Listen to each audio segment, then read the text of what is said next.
Today's episode is brought to you by a scent that's made a legendary comeback, Degree Original Cool Rush. The OG is back and better than ever. Cool Rush isn't just a scent. It's a movement, a fan favorite. It's the kind of fragrance that guys remember. Ask for by name and rave about online. It's bold, fresh, and delivers all-day sweat protection with that cool, crisp vibe that made it a legend. Whether you're heading to the gym, the office, or just trying to stay fresh on a long day, Cool Rush has your back. It's the go for millions and for a good reason. So if you haven't tried it yet, or if you've been waiting for a sign, this is it. Head to your local Walmart or Target and grab Degree Cool Rush, the fan favorite scent from the world's #1 antiperspirant brand. Alrighty, guys. So remember when Little John was here on the Breakfast Club? Yes, girl. And we were having a conversation with him about who started crunk music. Oh, yes. Memphis is upset with Little John. What they say? So, okay, so the conversation. Can we play the conversation? Yeah, we're gonna play the conversation. Let's listen to Little John when he was here on the Breakfast Club. Because you're the face of crunk, but to me, I would say 3 6 Mafia are probably the So that's the another fathers of argument crunk. going Okay. around. It's an argument that says Memphis started crunk. Here's what I will say. We in Atlanta, you couldn't be Atlanta in the 90s and not be listening to 8-Ball MJG. Mm-hmm. You couldn't be riding around not listening to Master P. Mm-hmm. Master P changed the landscape of The South. Yeah. Period. That's right. He was the first one that really got us rowdy. I would say it was Master P. But we was listening to Ball and G, and of course 3 6 Mafia came around that. You think P got us rowdy before 3 6? I think for Bout It. Yeah, but tear the club up. I bet you won't hit a motherfucker. Tear the club was 97. What year did Bout It come out?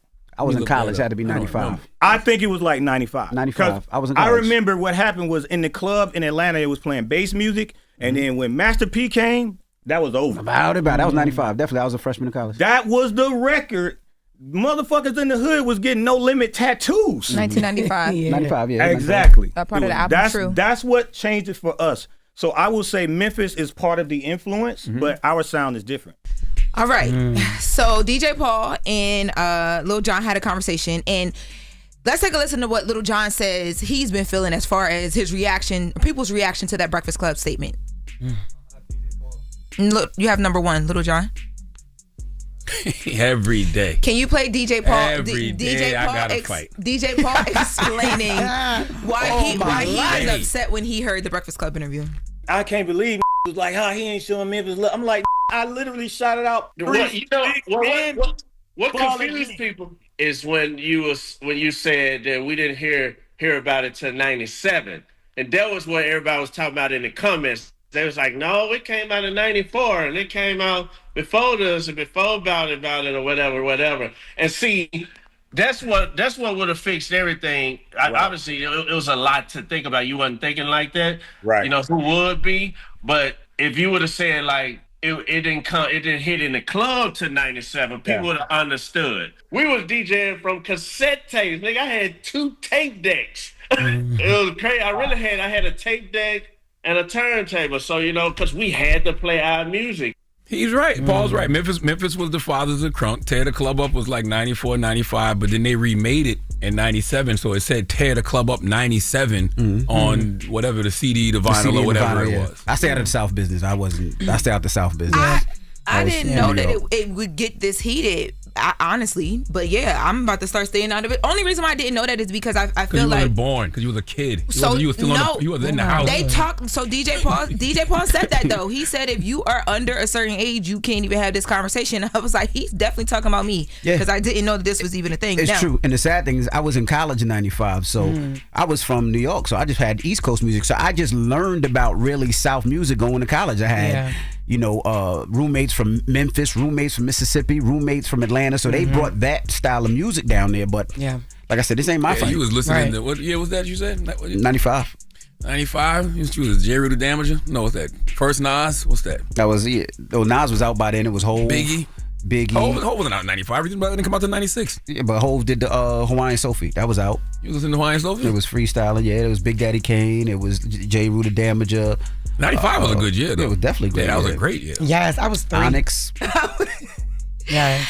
Well, they also too had a conversation about like right now the reason why people even are having conversations about crunk music. The youth basically is what brings it in, and they gave credit to Waka Flocka, and they said that for a lot of the generation, us kids maybe who weren't outside, we wouldn't even really understand the feeling of crunk if it wasn't for Waka Flocka. Love Waka. Ushering it back in for then us to like filter into like the Little Johns and the 3-6s because we're a younger generation. Flocka, Crime Mob, whether y'all realize it or not, whenever Nuck If You Buck play, that's right. Yep. Scrappy, that's Crime right. Mob, Head and Buster, Waka. No Problem. Yep. Trillville too, Never Ever. Oh yeah. Yeah. Yes, Trillville. But I think Damn. Waka was after them though. Yeah, he was. Waka was way after them. He was, but what they were saying, what DJ Paul and Lil Jon was saying is that because there's a younger generation who didn't attach to their original songs. When you hear, because they say crunk is a feeling, it's not just certain music. Yeah. When you hear the feeling of a Waka Flocka, it then takes you down a rabbit hole of the Little Johns and the 3-6s. Bone Crusher, yeah. Bone Crusher. So they gave him credit for that as well too. So I'm glad they cleared it up. They agreed on some things, and hopefully Memphis will understand that Lil Jon didn't mean no harm. And also, too, man, you got to understand we old, man. So, the time, everything's a blur. We Right. just be throwing numbers out there, And okay? he's been but in this business. I did say that 3-6 was the father of crunk. Yeah, you asked him about I it. said that Lil Jon became the face of it, but Yeah. 3-6 were the fathers of it. But think about how much, like, he had to sit in the seat on the spot and, like, recollect all of those years, like, track Absolutely. back. It was, it was most likely that he got something, a little twisted or whatever, but it's a conversation that's been happening for a long time. Who created that crunk music? Yeah. They've been having that. And I think they settled on some things. As we wrap up, let's end with DJ Paul because he is basically summarizing it, and it ends here, and it should be all good after this. But it's not even about the word crunk. Right. Memphis is not claiming that we was the first people to use crunk. We never used that. The overall, what the conversation was about is the style of music, the directional music, like hit a mother, Hit a motherfucker. do this, do that. The music that hypnotized minds and made you destroy some shit. That's right. That's what 3-6 Mafia came up with. Can we agree on that? I'll give you that. Yeah, those 808s and those chants. Tear the club up. Tear the club. Yeah, absolutely. I think every city got that other city that they in cahoots with, like, not cahoots with, but it's like, yo, we started this. Because DC, they always trying to say, with Baltimore, we started wearing Nike boots first. No, y'all started wearing white Nike boots first because don't nobody even want to do that. Oh, okay. They always used to say that. You didn't know. But one of the originators of that fight music too is Onyx. Man, shut up, man. Onyx, take him up, bring him up, dead, slam. We gotta rap. Are you kidding me? Y'all gonna get kidding me? again. We gotta rap. And Onyx came out in '88. Onyx. Yes, Onyx Slam. You know the Slam? Yeah, Slam was no 88. Yes.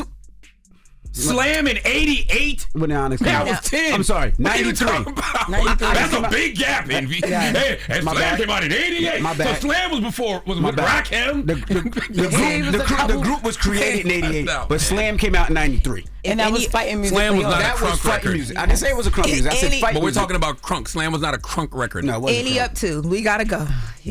Man, We gotta go. We're rapping. Fighting music, Bad like boy. y'all have fighting music for the We're South rapping here, up. fighting music for us here. Exactly. Yeah. Thank you. And then Jess.